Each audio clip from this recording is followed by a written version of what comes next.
పరంగా మీ పార్టీ పరంగా ఇప్పుడు మా ముఖ్యమంత్రి రాజశేఖర రెడ్డి గారు ఉన్నప్పుడు ఏ ప్రకటన చేసినారో ముఖ్యమంత్రి గారు మాట్లాడేటప్పుడు కూడా తెలంగాణ ఇవ్వడానికి అగెనిస్ట్ కాదు, కానీ అన్ని ప్రాంతాల యొక్క సమస్యలు ఉన్నాయి. అన్ని ప్రాంతాలను అన్ని నాయకులతో మాట్లాడి ఒక నిర్ణయం తీసుకొని ఎవరికి ఇబ్బంది లేదు నిర్ణయం తీసుకుని అదే మీరు నిన్న చెప్పారు. ఆ మాట మీ పార్టీలోనే ఉన్నటువంటి తెలంగాణ నాయకుడికి నచ్చజెప్పి, మీ కేంద్ర అధిష్టానానికి నచ్చజెప్పి, మీ కేంద్ర నాయకత్వానికి నచ్చజెప్పి పరిష్కారం ఎటుగా తీసుకెళ్లాలనుకుంటారు? చెప్పగలరా? చెప్పారా?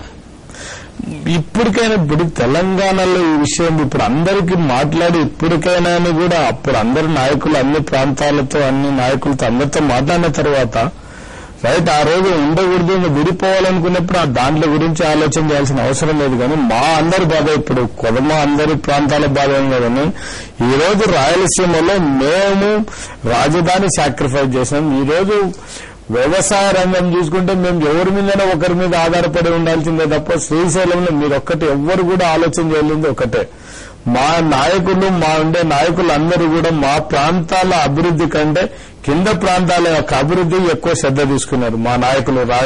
రాయలసీమలో ఉండేటోళ్ళు మీరు శ్రీశైలం రిజర్వాయర్ కేవలం బ్యాలెన్సింగ్ రిజర్వాయర్. నా ప్రశ్న మీ పార్టీలో ఉన్నటువంటి తెలంగాణ వారికి, మీ పార్టీలో ఉన్నటువంటి మీ అధిష్టానానికి మీరు ఎలా నచ్చారు? ఈ చీక ఎలా పూడుస్తారు? ఇప్పుడు ఒకటి ఇప్పుడు ఏం లేదు, అందరికీ అన్ని ప్రాంతాల వారి నాయకులతో మాట్లాడి అందరికీ ఆమోదయోగ్యమైన నిర్ణయం తీసుకుంటే ఇప్పుడు తెలంగాణ వాళ్ళు కానీ లేకుంటే ఇట్లా రాయలసీమ కానీ ఆంధ్ర కానీ అందరూ మీకు ఆమోదయోగ్యం అయితే తెలంగాణ వారికి ఆమోదయోగ్యం కావట్లేదు, వారికి ఆమోదయోగ్యం అట్లా మనం ఒక అందరినీ ఒప్పియడం అనేది చాలా కష్టం.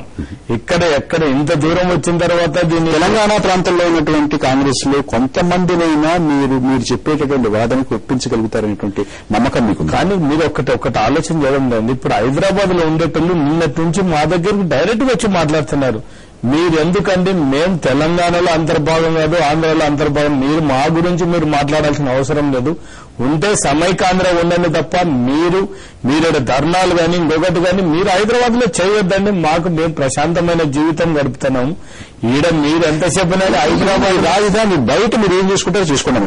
సీతారామరావు గారు, మీ పార్టీలో వచ్చినటువంటి చాలా స్పష్టంగా కనిపిస్తున్నటువంటి ఈ చీలిక పూడ్చేటటువంటి అవకాశాలు మీకు ఏమైనా కనిపిస్తున్నాయి? ఖచ్చితంగా ఉన్నామండి. యాక్చువల్ గా దానికి సంబంధించినటువంటి ఎక్సర్సైజ్ కూడా నడుస్తుంది. ఇది మానసికంగా ప్రజలను సిద్ధపరచాల్సిన అవసరం ఏర్పడింది. ఏ నిర్ణయం ఇప్పుడు ఇన్ ప్రిన్సిపల్ తెలంగాణ శాఖను ప్రారంభిస్తారా? తెలంగాణ శాఖను ఆరంభించడమా లేకపోతే ఏం చేయాలనేది పార్టీ పరంగా పక్కన పెడితే ఇక్కడ ఈ భావోద్వేగాలను చల్లార్చడం కోసం అన్ని పార్టీలు చేయాల్సినటువంటి కార్యక్రమం చేయక తప్పదండి. ఇవాళ ఏంటంటే మీరు ఢిల్లీలో కూర్చుంటారా, హైదరాబాద్ లో కూర్చుంటారా, లేకపోతే ఎక్కడ కూర్చుంటారు అనేది సమస్య కాదు. ఇవాళ చాలా ఎమోషనల్ అప్సెట్ వచ్చినప్పుడు మనం చేయాల్సినటువంటి బాధ్యత ఏమిటి? అన్ని పార్టీలు దాని గురించి ఆలోచించాలి. ఇవాళ తెలంగాణ ఇన్ ప్రిన్సిపల్ ఇవ్వదలుచుకున్నప్పుడు ఇవ్వండి, కానీ మానసికంగా ప్రతి రీజియన్ ని వాళ్ళు ఆ ఉద్రేకాలు చల్లరచి వాళ్ళు మెంటల్ గా ప్రిపేర్ చేయడం అనేది చేయాలి. రెండవది ఏంటంటే మాది నిర్దిష్టమైనటువంటి ఇది ఇవాళ కాంగ్రెస్ ప్రభుత్వం అటు రాష్ట్రంలో ఇటు ఉంది కాబట్టి సెంటర్ లో ఉంది కాబట్టి మేము ఈ విధంగా నిర్ణయాలు చేస్తున్నాం, ఈ మార్గదర్శక సూత్రాలు మేము పెడుతున్నాం.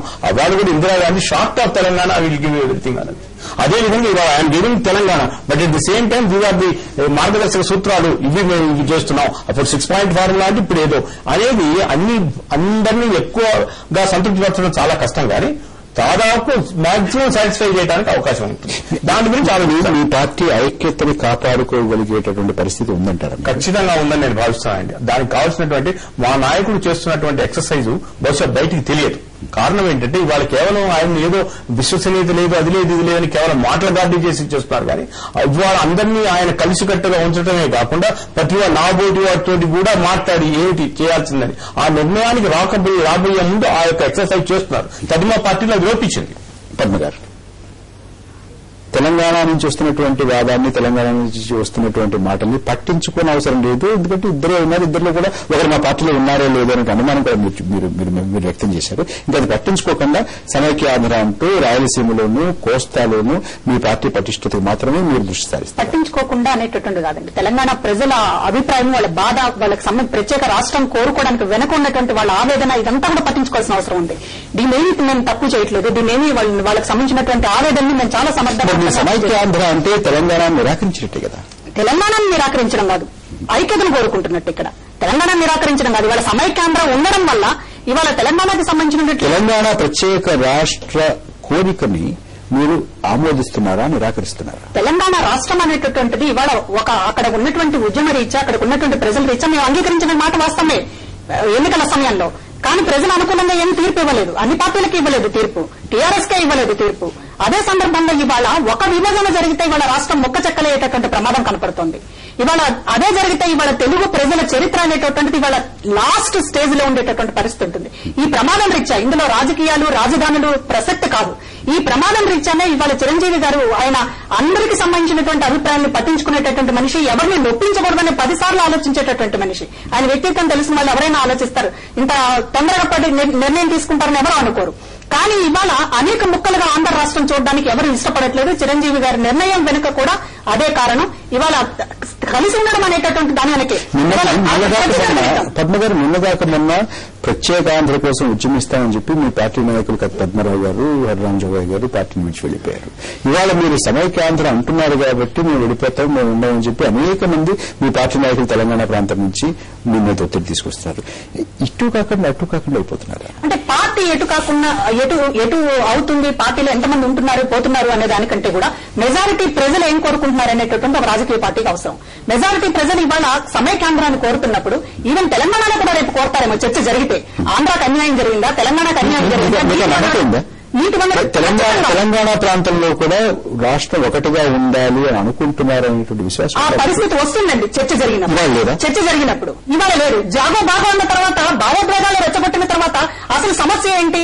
ఆంధ్రాకు వనరులు ఎక్కువ కేటాయించబడ్డాయా, తెలంగాణ కేటాయించబడ్డాయా, నీటి వనరుల పంపకం ఎలా జరిగింది, చర్చ ఎప్పుడు జరిగింది, ఎక్కడ జరిగింది? జాగో బాగా ఉన్న తర్వాత ఇవాళ జరిగిన తర్వాత కొంత స్పష్టత వస్తుందంటారు ప్రజల్లో. తప్పనిసరిగా వస్తుంది. తెలంగాణలో కూడా చాలా మంది సమైక్యాంధ్రాకి ఒప్పుకుని తీరుతారు. సత్యనారాయణ గారు ఏంటి వే అవుట్ ఏంటి? ఇది సామరస్యపూర్వకంగా చేయవలసిన వాతావరణాన్ని క్రియేట్ చేయాలి. తెలంగాణ అనుకునే వ్యక్తులు కానీ, నాయకులు కానీ, పార్టీలు కానీ, అలాగే ఇవాళ రాయలసీమ కానీ, లేదు ఆంధ్ర కోస్తా జిల్లాల యొక్క వ్యక్తులు కానీ ఏదైతే కోరుకుంటున్నారో భాషా రాష్ట్రంగా ఏర్పడిన భాషా రాష్ట్రాన్ని ముక్కలు అవ్వకూడని ఆలోచనతోటి కొంతమంది మారుతుంటే తెలంగాణ మా యొక్క రాష్ట్రం వస్తే తప్ప మాకు విముక్తి లేదు, ఆంధ్రులు మమ్మల్ని ఈరాజు వరకు దోసుకున్నారని కొన్ని వాదనలు జరిగాయి. అది కొంత బాధ ఉద్దేశాలు తీవ్రమైనటువంటి పద్యాలు వాడినప్పుడు బాధ కలిగినప్పుడు కూడా నేను ఒకసారి చెప్పాను. నేను ప్రశ్నలు కూడా అటువంటి మాటలో ఉద్యమాలు చేసుకుని తప్ప ఇటువంటి భాషను ఉపయోగించడం మంచిది కాదు, ఒకరినొకరు కించపరచడం మంచిది కాదనే ఉద్దేశంతో కూడా నేను ప్రశ్నలు కూడా వచ్చాను. ఈ ఉద్యమం జరుగుతున్న మధ్యలో నేను మాట్లాడడం జరిగింది.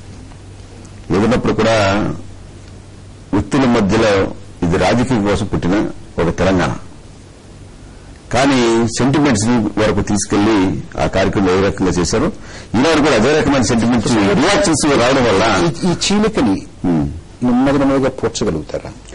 పోడ్చగలగనే నమ్మకం ఉంది. దాని ప్రయత్నంలో భాగంగానే ఈనాడు కేంద్ర ప్రభుత్వం కానీ కాంగ్రెస్ పార్టీ అధిష్టానం కానీ ప్రజల్లో వచ్చినటువంటి చీలిక, ప్రజల మనసుల్లో వచ్చినటువంటి చీలిక, మీ పార్టీలో వచ్చినటువంటి చీలిక రెండింటినీ పోడ్చగలుగుతారు. అన్ని రాజకీయ పార్టీలు వచ్చింది, అన్ని ప్రాంతాల్లో వచ్చింది. ఈ ప్రాంతాల సమైక్యత కానీ పార్టీలో ఈ రాజకీయ పార్టీలు కూడా మనుగడ కూడా కష్టమయ్యే పరిస్థితి ఈ రోజు ఈ రాష్ట్రంలో ఉంది. ఈ పరిస్థితిని చక్కదిద్దడానికి కార్యాచరణ చేయవలసిన కార్యక్రమాలు ప్రక్రియ చేయాలి. రాజకీయ పార్టీల్లో చర్చించాలి, ప్రజల్లో ఉండే ఆలోచనతో మేధావులతో చర్చించాలి, విద్యార్థి నాయకులతో చర్చించాలి. అవగాహన అనేది ఒకటి రావాలి. ఈ రాష్ట్రంలో ఏ రకమైనగా ఉంటే ఇది ఈ రాష్ట్ర ప్రజల యొక్క తెలుగు ప్రజల యొక్క గౌరవాన్ని భంగం కలగకుండా జరుగుతుంది.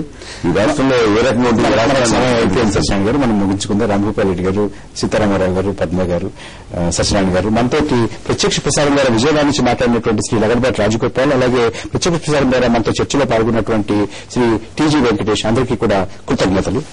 నమస్తే ఆంధ్రప్రదేశ్.